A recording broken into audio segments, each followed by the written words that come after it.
మా ఇంట్లో మా సిస్టర్ తను కూడా ఇక్కడ చదివింది. మా బ్రదర్ అక్కడ జగదీష్ ఇప్పుడు తన ఎమ్మెల్యేసి పూర్తి చేసి నోబెల్ ఇన్స్టిట్యూట్ ఆఫ్ టెక్నాలజీలో లైబ్రరీగా పనిచేస్తున్నాడు.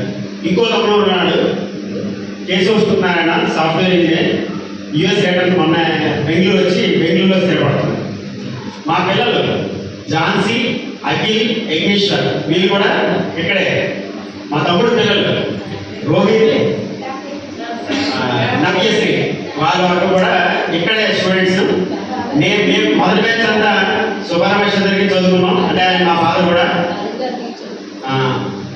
మా మదర్ కూడా ఇక్కడ టీచర్గా పనిచేశారు. నేను ఇక్కడ ప్రధానాచార్యగా పనిచేసి ప్రస్తుతం బీబీకే సెంట్రల్ ఆఫీస్లో ఎస్టేట్ ఆఫీసర్గా పనిచేస్తున్నాడు.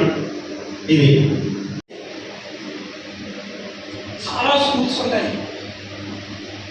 కానీ విజ్ఞాన భారతిలో చదువుకున్నటువంటి వ్యక్తి ఎందుకు స్పెషల్? అసలు ఈ విజ్ఞాన భారతి అనేటువంటి స్కూల్ అసలు ఎవరు స్థాపించారు, స్థాపించవలసిన అవసరం ఏమిటి? భారతదేశంలో దేశభక్తి క్రమశిక్షణ కావాలంటే నాకు తెలిసినంత మట్టుకి రాష్ట్రీయ స్వయం సేవక్ సంఘ్ ఆర్ఎస్ఎస్లో శిక్షణ పొందినటువంటి వ్యక్తికి ఖచ్చితంగా దేశభక్తి క్రమశిక్షణ ఈ రెండు ఉంటాయి. మరలా మిలిటరీలో పనిచేసే వ్యక్తులు ఉంటాయి. అనుబంధం ఉంది. అంటే నేను చదివింది ఎల్కోట హై స్కూలే, కానీ మనం చదివిన స్కూల్ అంటే ఒక ప్రత్యేకమైన అభిమానం ఉంటుంది. ఏంటో తెలియదు, వాతావరణం వెళ్ళేసరికి మనం ఎంత ఏజ్ వచ్చినా ఒక చిన్న వాళ్ళ అయిపోతాం. మనం చదువుకున్న ఏరియా చూసేసరికి అబ్బాయి ఇదంతా మేము తిరిగిన సరౌండింగ్స్ ఫీలింగ్ వేరేలా ఉంటుంది. అది మీకు కూడా ఇప్పుడు తెలిసే ఉంటుంది. కాకపోతే ప్రతి స్కూల్లో ఇప్పుడు నౌ డేస్ అంటే కార్పొరేట్ స్కూల్ పరంగా నేను చెప్పేది ఏంటంటే అందరికీ ప్యాకేజీ కావాలి.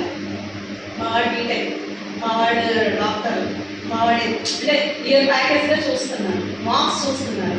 కానీ మన బీవీకే సంస్థలో చదివిన వాళ్ళకి మాత్రం ఇప్పుడు హరిగా చెప్పినట్టు సేవాభావం ఉంటుంది, పెద్దల పట్ల గౌరవం ఉంటుంది, సంస్కారం అనేది ఉంటుంది.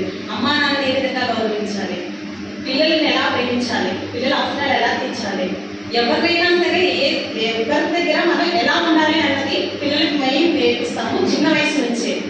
వాళ్ళ డైలీ యాక్షన్స్ కూడా మార్పు వస్తుంది. శిశువిహారాన్ని మనకు చిన్నపిల్లలు 3 ఏళ్ళ పిల్లలు జాయిన్ చేసిస్తాం. అప్పటి నుంచే వాళ్ళ మార్పు కనిపిస్తుంది. ఇక్కడ చదివే